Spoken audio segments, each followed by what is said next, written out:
तो देखिए, आज हम पढ़ने वाले हैं the history of the nature of light के बारे में। और जैसा आपको को पता है कि लाइट का जो नेचर है वो डुअल नेचर मानते हैं।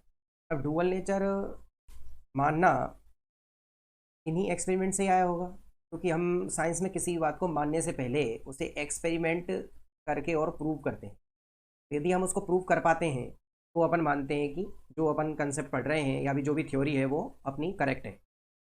और यदि वो थ्योरी करेक्ट है तभी हम उसको थ्योरी मानते हैं, नहीं तो उसको अजम्पशन माना जाता है। अब एंशियंट टाइम्स में हिस्ट्री की बात करें तो कुछ फिलोसफर्स हैं, डेमोक्रिटस, यूक्लिड, पाइथागोरस, टोलेमी। इन्होंने कुछ बातें कही। तो मोटा मोटी तौर पे ये दो बात कहते हैं कि लाइट जो होती है वो टाइनी पार्टिकल्स से मिलकर बनी है और वो स्ट्रेट लाइन में ट्रेवल करती है। अब स्ट्रेट लाइन में ट्रेवल करती है, ये बात कही थी यूक्लिड ने। और टाइनी पार्टिकल्स ये बहुत शुरू से चली आ रही थी। डेमोक्रिटस ने कहा, अरस्तू ने कहा, बहुत सारे लोगों ने कहा ये टाइनी पार्टिकल से मिलकर बनी होती है। अब टाइनी पार्टिकल से मिलकर बनी होती है, ये बात कहने का सबसे बड़ा रीज़न क्या था? वो ये था कि जैसा एक उस समय तक चला आ रहा था कि मैटर स्मॉल पार्टिकल से मिलकर बना होता है, तो ये माना गया उसी हाइपोथेसिस की बेसिस पर कि लाइट भी टाइनी पार्टिकल से मिलकर बनी होती है। ये कुछ पाइथागोरस साहब कह रहे हैं, इसको आप पढ़ सकते हैं कि पाइथागोरस क्या साहब क्या कह रहे हैं। अब हम आगे चलते हैं कि देखिए, अब आइजक न्यूटन आते हैं। और आइजक न्यूटन, हमारी एक जो ट्रेडिशनल परिभाषा चली आ रही थी लाइट की, कि लाइट तो पार्टिकल से मिलकर बनी है, तो इन्होंने भी इसी बात का समर्थन कर दिया कि लाइट पार्टिकल से मिलकर बनी है। काफ़ी सालों तक यही माना जाता रहा, क्योंकि न्यूटन ने भी इसका समर्थन कर दिया, तो काफ़ी लोगों ने इस बात को मान भी लिया। लेकिन इसके बाद आते हैं क्रिश्चियन हाइगेंस। और हाइगेंस अपने एक्सपेरिमेंट्स के बेसिस पे कहते हैं कि लाइट है वेव नेचर की। लाइट का नेचर जो है वो वेव नेचर होता है। अब कुछ लोगों ने इनको अपोज भी किया कि सर आप ये बताइए, चलिए हम ये मानते हैं कि लाइट का नेचर वेव नेचर का होता है, पर आप ये बताइए कि ये वेव किस मीडियम में ट्रेवल करती है।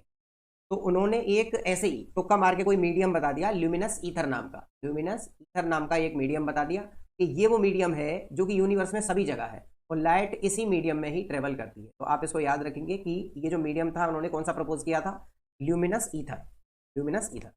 अब देखिए, हालांकि ये लूमिनस ईथर वाला कंसेप्ट बाद में ख़त्म कर दिया गया, क्योंकि आप जैसा जानते हैं कि वैक्यूम में भी लाइट ट्रेवल कर सकती है। तो ये बात प्रूव करी मैक्सवेल ने।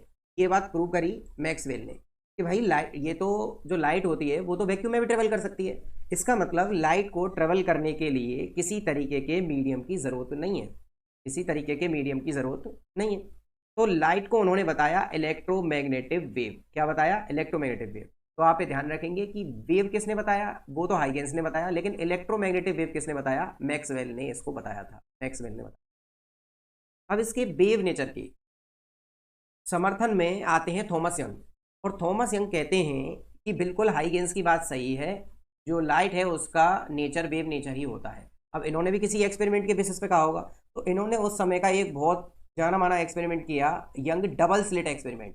तो ये जो यंग का डबल स्लिट एक्सपेरिमेंट था, इसके बेसिस पे इन्होंने कहा कि लाइट वेव नेचर की ही होती है और हाइगेंस बिल्कुल सही बात कह रहे हैं। अब कुछ और लोगों की बातों में मैक्स प्लांक की एंट्री होती है। अब ये क्वांटम मैकेनिक्स का दौर है। तो मैक्स प्लांक कहते हैं कि लाइट एनर्जी के पार्टिकल से मिलकर बनी होती है, और एनर्जी के जो पार्टिकल्स हैं उनको ही इन्होंने नाम दिया था फोटोन या क्वांटास। अब ये जो क्वांटाज हैं जिनको अपन फोटोन कह रहे हैं, ये किसके पैकेट्स हैं? एनर्जी के पैकेट्स हैं। और सेम टू सेम इसी बात का समर्थन करते हैं एल्बर्ट आइंस्टीन। और Albert Einstein photo electric effect के ऑब्जर्वेशंस पे जब और रिसर्च करते हैं तो वो पाते हैं कि बिल्कुल इनकी बात सही है कि लाइट फोटोन से मिलकर बनी है, और यही फोटोन फोटो इलेक्ट्रिक इफेक्ट है उसका रीज़न बनते हैं। और इस बात का सबूत दे देते हैं। और फोटो इलेक्ट्रिक इफेक्ट के लिए 1921 में आइंस्टीन को नोबेल प्राइज भी मिलता है। अब देखिए, अब यहाँ पे लाइट का एक तो पार्टिकल नेचर सामने आया, कुछ लोगों ने उसको पार्टिकल कहा और प्रूव भी कर दिया। और वेव नेचर भी सामने आया, वेव नेचर को भी प्रूव कर दिया गया। अब लेकिन यहाँ सबसे बड़ी बात यह आती है कि लाइट जो होती है वो दोनों तरीके का बिहेव करती है। तो इसके बेसिस पे अपन मान लेंगे कि लाइट दोनों तरीके का बिहेव करती है, और लाइट का नेचर अपन डुअल नेचर मान लेने वाले हैं, क्योंकि इससे सब झगड़ा खत्म हो जाएगा और अंत भला तो सब भला।